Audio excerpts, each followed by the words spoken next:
Hi, my name's Cindy. I donated my kidney to my brother 6 years ago. My brother's a really great guy, 2 daughters and a great wife. And he was not feeling great, noticed that he was feeling tired more often and just attributed it to getting older. And he had a physical done, and that's when he found out he was in chronic kidney failure. And shortly thereafter, he needed to find a kidney donor. I didn't think much about kidney disease until this happened to my brother. I didn't know that you could get a kidney from a living donor. It was something that I had never even thought about in the past, and until I was face to face with it and realized that it could be done. When I learned what kidney failure meant for my brother, I felt very scared, confused, and I just went into the mode of what can I do? What do I need to do? And really didn't look back from there. I didn't take a lot of consideration into how I would be affected by it. I had a great friend who worked in kidney transplant in the past. Love you, Heather. And she gave me a lot of information and answered all my questions. What made me decide to donate my kidney to my brother is kind of a funny story. My older brother and I both got tested to see if we were matches for my brother who needed the kidney. My older brother decided that he was going to donate. He went through the entire process, so much as the CAT scan that they did just a couple days before the surgery showed that he had 2 kidney stones, one getting ready to pass. And so he was now no longer available to donate the kidney. And it became my turn. So really, my older brother called me and let me know what was going on and just kind of said, "You're up if you think you can do it." And my brother, who did need the kidney, contacted me, and he just told me, "Don't feel like you have to. I totally understand if you don't want to." And honestly, for me, the decision there was no question for me. There was no other option. I didn't look at it as, should I? I mean, I know it was a life-changing, and I know it's a scary surgery to have, and the procedure is daunting. But for me, my brother needed something that I could give him, and that was that. That's why I decided to donate. My family, basically my husband, my daughter, my son was really young at the time, so he probably doesn't even remember, but my parents and in-laws, they, of course they were worried.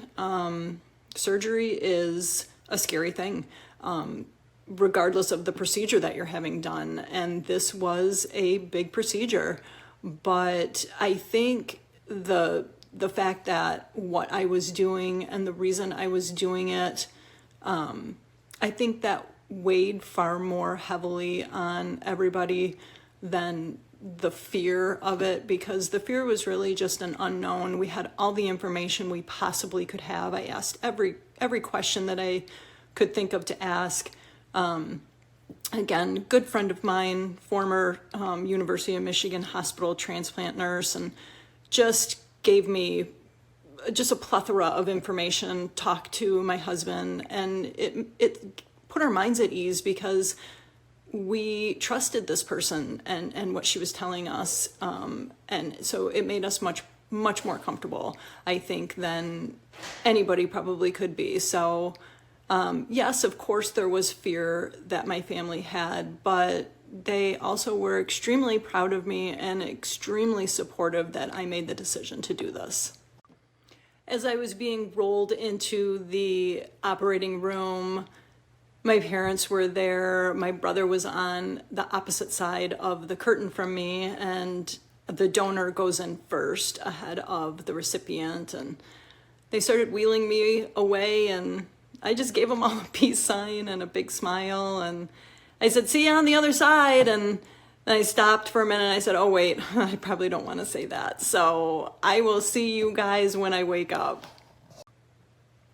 The best moment for me after surgery, probably the next day, was seeing my brother. And he was sitting up in a chair feeling great and talking and laughing, and he felt 500 times better than I did, because I'm not going to lie to you, the recipient feels way better than the donor does. But you know, that there's a great thing about that, because this was a person who was tired and sleepy a lot and was getting dialysis at home in his bedroom not long before this surgery took place. So that was a great moment for me, and I did that. You know, I made him feel better, and I made his life more worthwhile than it was, and that's amazing. And you know, I did some recovery at his house with his family, and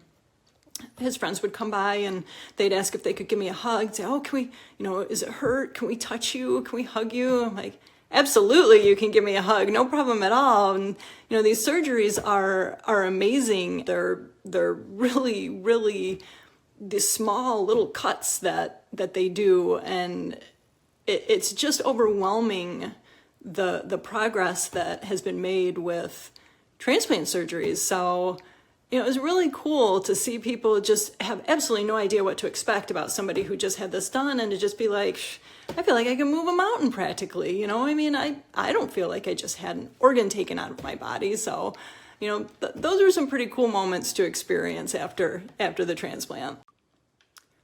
My recovery time, I've told several people, my recovery time after the surgery was a good month. That being said, it was not a month of intense pain, not being able to move, not being able to do anything. I was in Michigan at the time for the summer. The surgery took place in Minnesota. I stayed with my brother in Minnesota long enough for my first post-op visit, and that was within, I don't even remember, less than a week, I think, maybe right around a week. And then they said if I felt okay, I could go back to Michigan, and I did. Flew back to Michigan. You know, I wasn't doing jumping jacks, but I could sleep. I didn't need to take any strong pain medication. I will say, right after the surgery, I did experience some migraines for a couple days directly after the surgery. So much so we had to keep the curtains drawn. I had never experienced migraines before, and most of the doctors were telling me that it was probably from the anesthesia. So I did have a little bit of a funky reaction from the anesthesia that way. But after that, it was, you know, slight pain, bruising. Your abdomen is extended because of, you know, they put air into your abdomen when they're doing the surgery. So that takes a little bit of time to go back down. And, you know, a few scars here and there that healed and I didn't have a problem with. But just overall feeling really good, feeling like my old self again, being able to work out and plank and do all that normal stuff that I did. It was about a month of recovery. After donating the kidney, my life, my health has not changed one iota. I always drink a lot of water. I still make sure I drink a lot of water. If I have a doctor prescribe me anything or talk to me about any kind of drugs or anything that they need to have me look into, the first thing I do is say, you know, I do only have one kidney, or do these drugs affect people who have donated kidney or are not good for your kidneys or make your kidneys work extra hard or anything like that. Those are questions I always ask my doctors before any kind of procedure or any kind of medication is given to me. Other than that, my life is exactly the same. You know, I've been asked if I have any regrets whatsoever with donating, and I have not one. I don't regret any aspect of donating my kidney. You know, the one thing I did not expect though was it was difficult for me on an emotional level. I did not have regret. I did not have remorse.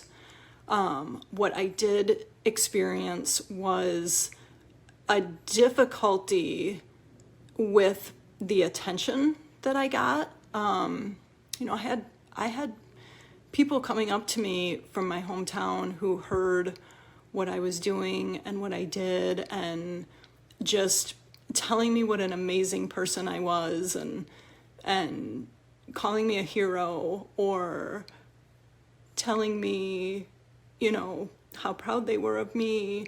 And just, for me, that was extremely difficult because I didn't look at myself that way. I didn't even understand. I did not comprehend how else I'm supposed to feel, what else I'm supposed to do. I mean, this is like, to me, I have an understanding of firefighters who rush into a burning building to save somebody, and then, you know, the whole town makes them a hero, and they just say, you know, hey, I was just doing my job. And that was difficult for me. It was really, really difficult for me to be made to feel like I was a hero. And it took a lot of processing. It took a lot of just really dealing with my emotions. I got a tattoo, and I waited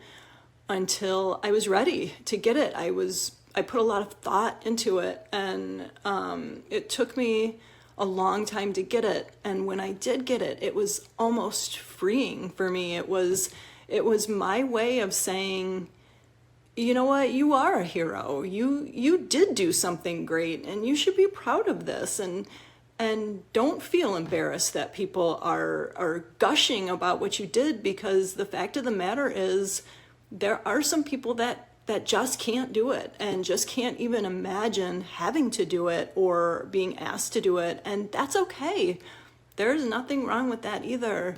But I did do it, and I am proud of myself, and I can talk about it now. You know, just even doing this video, I went back and forth on if I wanted to do it and if I was comfortable doing it. And this is a very personal thing for me. You know, it's not the first thing I tell people when I meet them. And when it does come up, I did do that. You know, the tattoo artist who gave me my tattoo, he said, you know, I mean, it's not like I've got a giant kidney on my arm or anything like that. It's something that means something to me. And I do have the green ribbon for kidney donation and transplant. And he just said, you know, when people ask you about it, you can say, yeah, this is what it is, or you can say, you know what, it's none of your business. And he's right. And that's what's great about it. But that for me was something that I did not expect. And it took a while for me to be able to sit here and say, yeah, I saved my brother's life, and I'm damn proud of myself for doing it. And I would do it again and again and again if I could.